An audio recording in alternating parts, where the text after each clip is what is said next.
Checking this group this evening.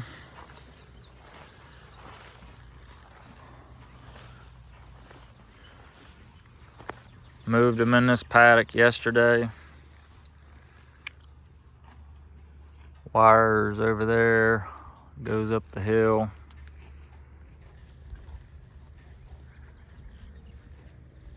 Other wires over there.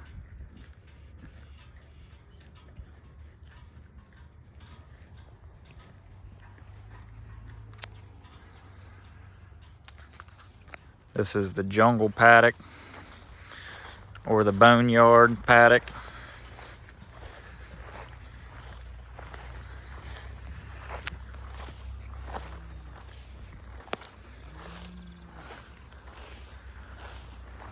They like eating them honey locust leaves though. Calves and cows nibble at them. And then they love the pods that fall off in the fall.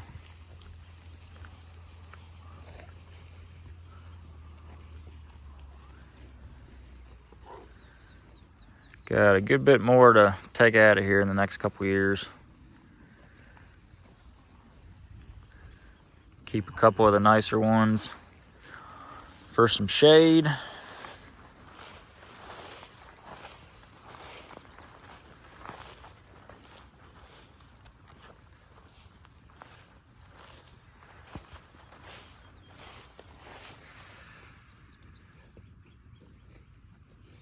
Pat's looking good. Getting some good trampling.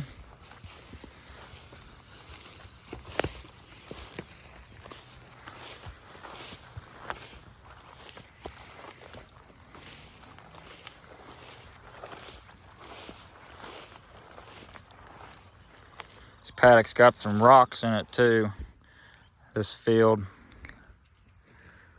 So there is no other option other than pasture, you know. Not gonna put row crops in it. Definitely not gonna make hay in it. So pasture's the only option. And it can grow some grass. As you can see, seed heads are up. Cows are nipping at them seed heads.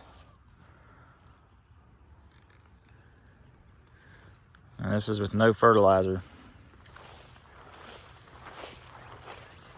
Just cow poop.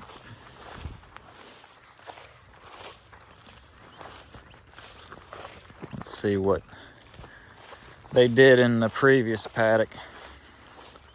Took it down a little further than the previous years.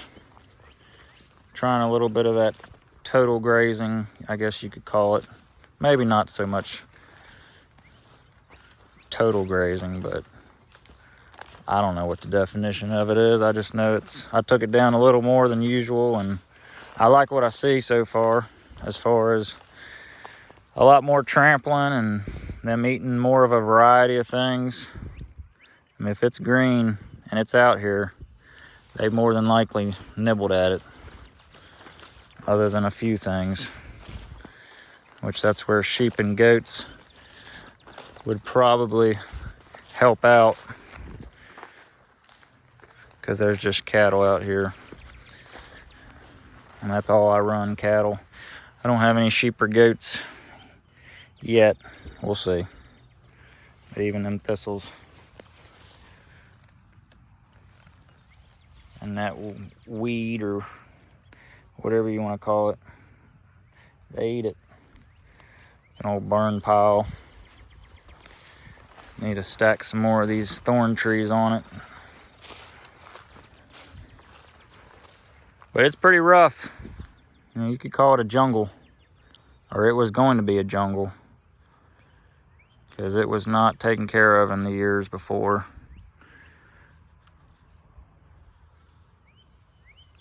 Got some more piles out here to burn, and some more trees to take out.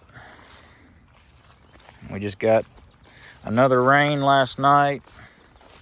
Been getting plenty of rain the month of May. Today's May 25th. This grass where they were at, you can already tell it's starting to green up. And even back where they were at several days to a week ago. It's growing right back.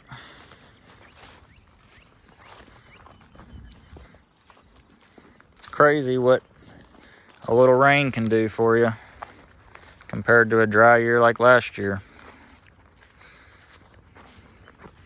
And even if it would turn dry, we wouldn't be back in this paddock for several months, so it'd have plenty of time to recover.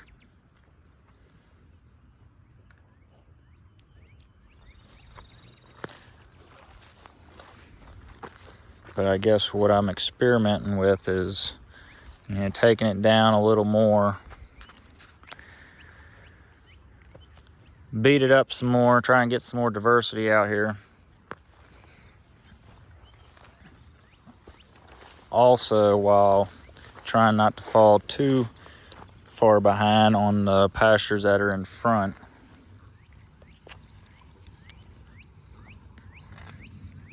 I may try skipping some this year in my groups where there's not a lot of shade in the summertime. Might try skipping some of those and just letting them stockpile and hit them in the fall or early winter.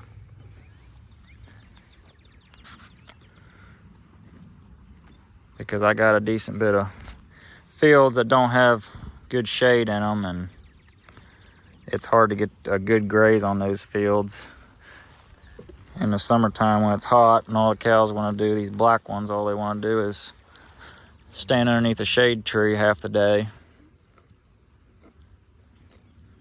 That or stand next to the water tank and make a mud hole around it. So trying different things, seeing what works.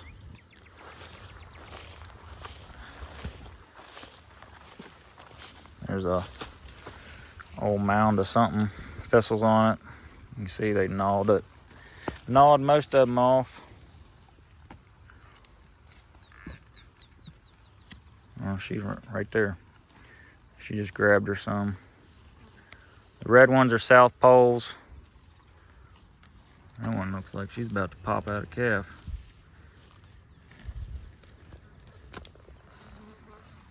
There's 3 left in here to calve.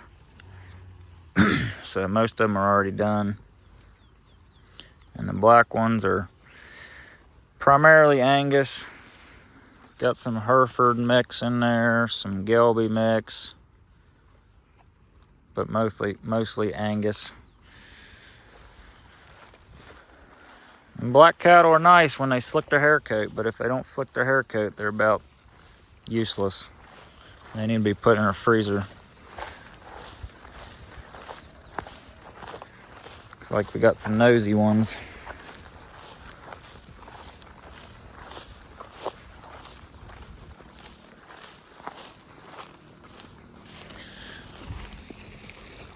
I use this little feed bag, put it on front of the four-wheeler to keep the grass seed and pollen out of the radiator. Otherwise that thing will just get plugged up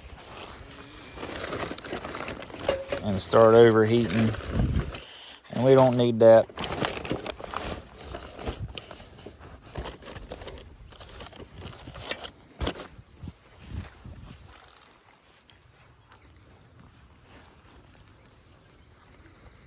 Calves are doing good. They're growing quick.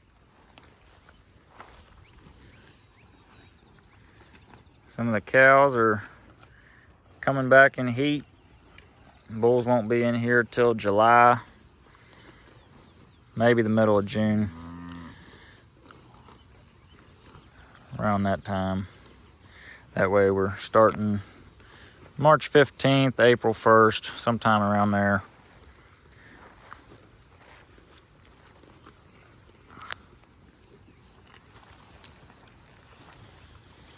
But these calves are out of South Pole bulls.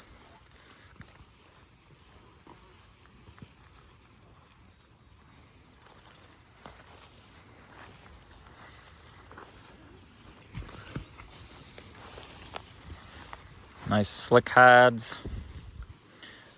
small calves for the most part when they're born. Haven't had to pull a single one in this group. And these are mostly first calf heifers in this group.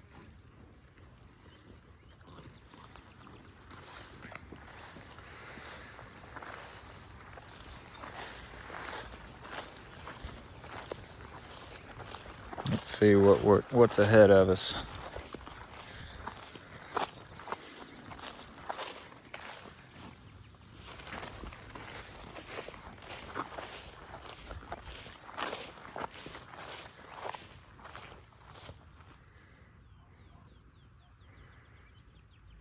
A lot of diversity out there.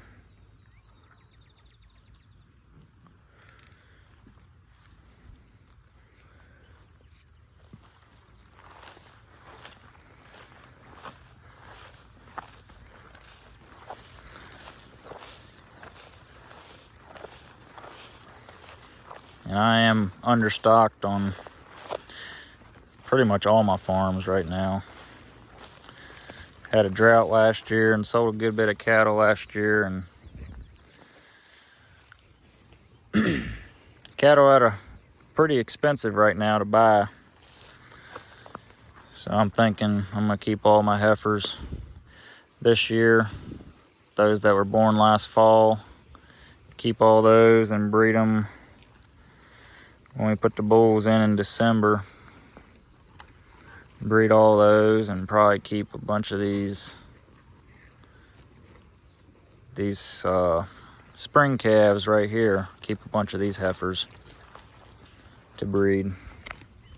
Try and get our numbers back up.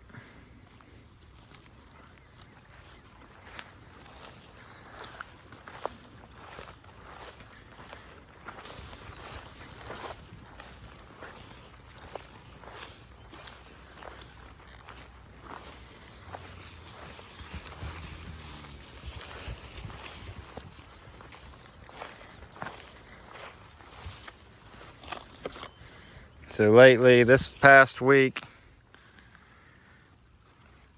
had a decent bit of people mowing hay earlier in the week and starting to ted it. And what do you know, this week we got, I don't know how many inches of rain we got. It probably rained 3 or 4 days out of the week. And a lot of hay got rained on, and just makes you glad that, or makes us glad that we don't do that no more. Just let the cows harvest it and fertilize it. Cool thing about grazing is you can do it year round as long as you got grass.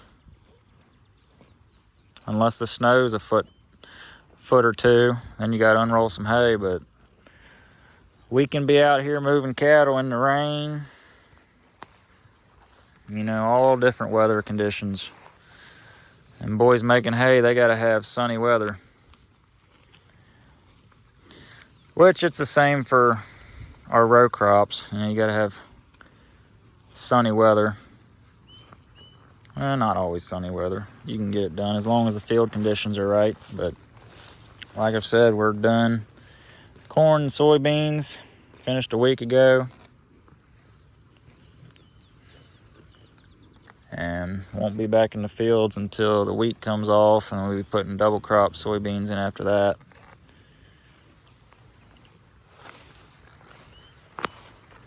But yeah, I mean, to make hay, you got to have several days in a row of good weather, dry weather, to get that stuff dried up and to make some decent hay. And you don't always get that every year.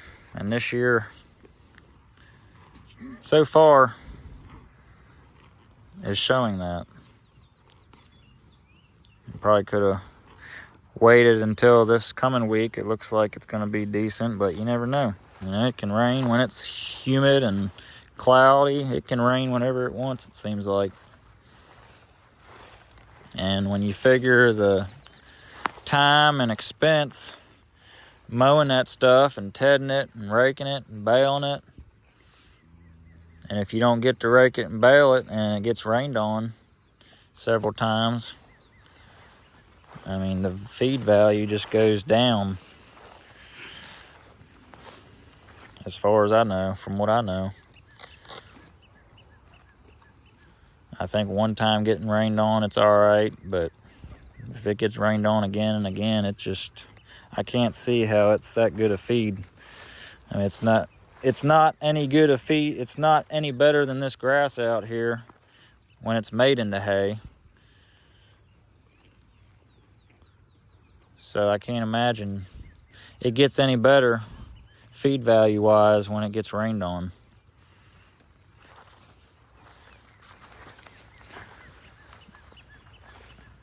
And that's where grazing just, it's the unfair advantage. You let the cows feed themselves and you don't worry about the rain. You just let it rain as much as it wants. Let that grass grow back where the cows have already been. We buy our hay.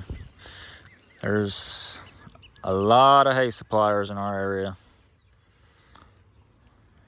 And for the price that you can buy it, I mean, I don't see how you can afford to buy the equipment, the time to use it, make it, fertilize it,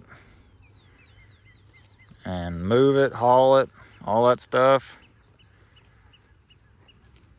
And especially if you got livestock, then you got to go back out there and feed it. And it's not any better feed than if you would have just left it out there and let the cows eat it. Right or wrong. I mean, we've had our best hay back when we used to make it, tested, compared to stockpiled fescue in the wintertime. And then our stockpiled fescue tested better as far as protein and TDN.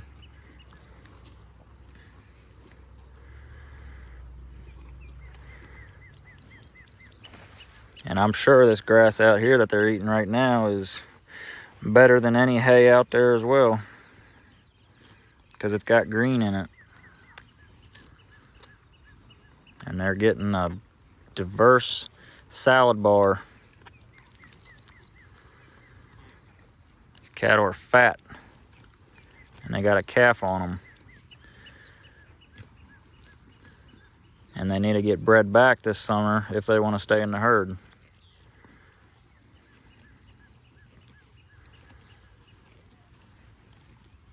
Or they can go to town or be put in a freezer.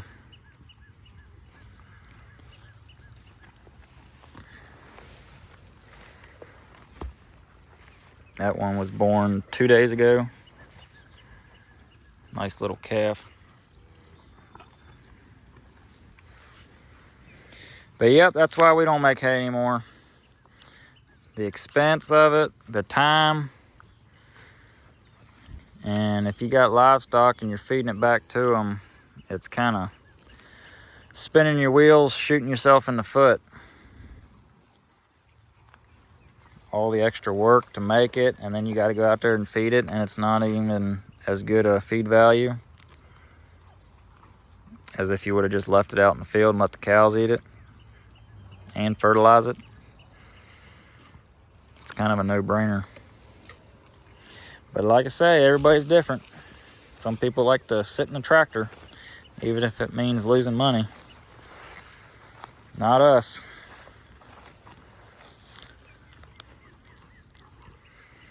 Used to make hundreds, if not close to thousands, of big 5x6 round bales, and sold some, decent bit, but fed a lot. And it's probably been 10 plus years since we quit doing that, back when I was in high school.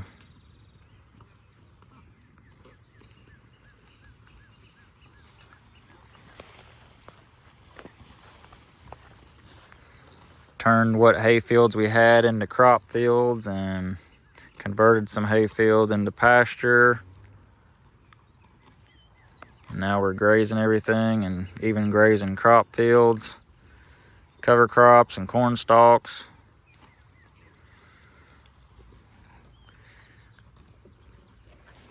Plus, when you make hay, you're just mining your farm. You're taking everything off, you're putting a little bit back.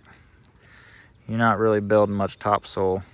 Not near as much compared to grazing. And even crop farming. You know, all we're taking off in crop farming is the seed. We're leaving everything out there.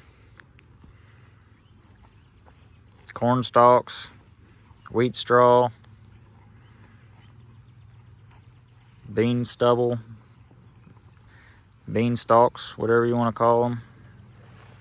Leaving everything out there, plus plant cover crops, graze them if we can.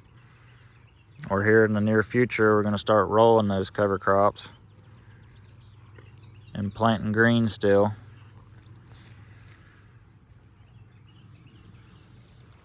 Putting a lot of organic matter out there. And in the pastures, you know, we're not taking anything off or trampling it. Building it up, pooing on it, unrolling hay on it.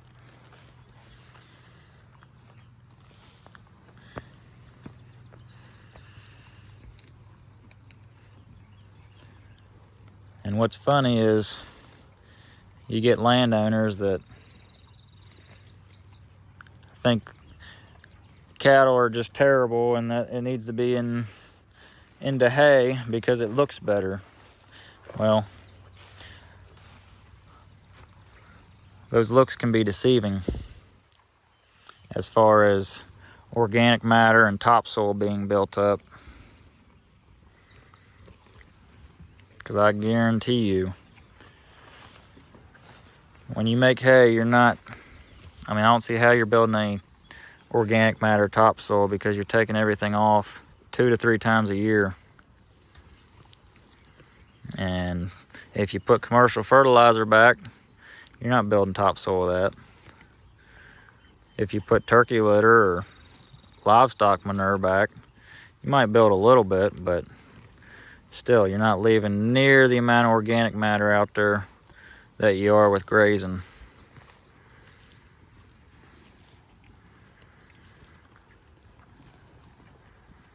We're bringing stuff onto our farms. We're not taking anything off.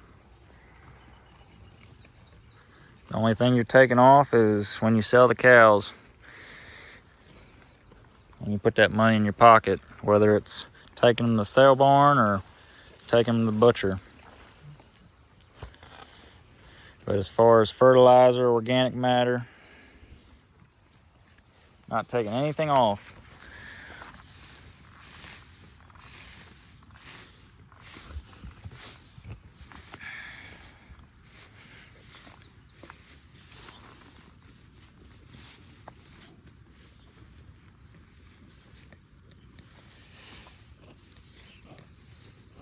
Almost looks like an old cow pat. It might be dirt. But that dirt is soaked. Gonna hold moisture for a long time with that mat on it. Feed all them critters down there. They got plenty to munch on. And we need those critters down there to break down all this stuff. All this organic matter so we can grow some more grass. Otherwise, it just dies and lays there. And which you want some for a litter bank, but you need something breaking it down, turning it into soil, earthworms, and all the other critters down there.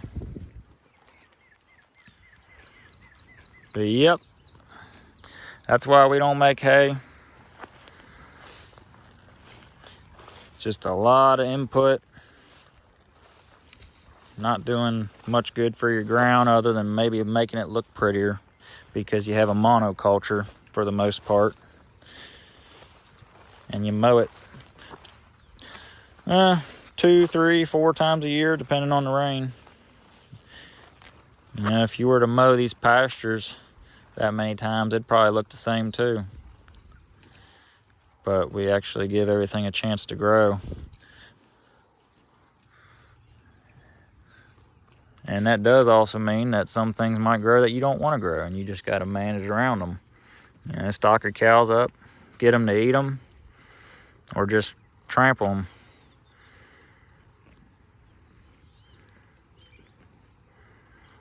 I try not to spray my fields anymore. I mean, I haven't for 5 years now or so. I'd have to look. It's just, I don't know, I don't see any benefit into it with a, big pull behind or self-propelled sprayer. Kill out your clover and broadleaves and whatever else. Make more of a monoculture for your cows to eat, and just seems like putting a band-aid on your land more than fixing the problem. Tighten your cows up and get them to eat that stuff. Get some weight off of it and put it back in the ground.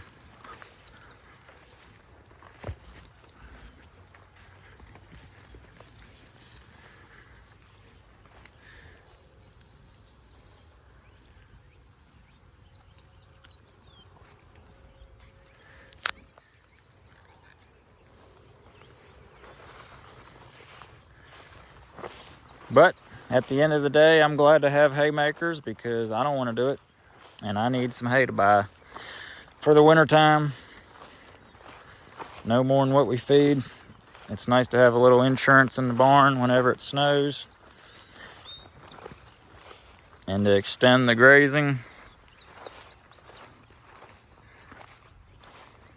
and to build up fields that need to be built up.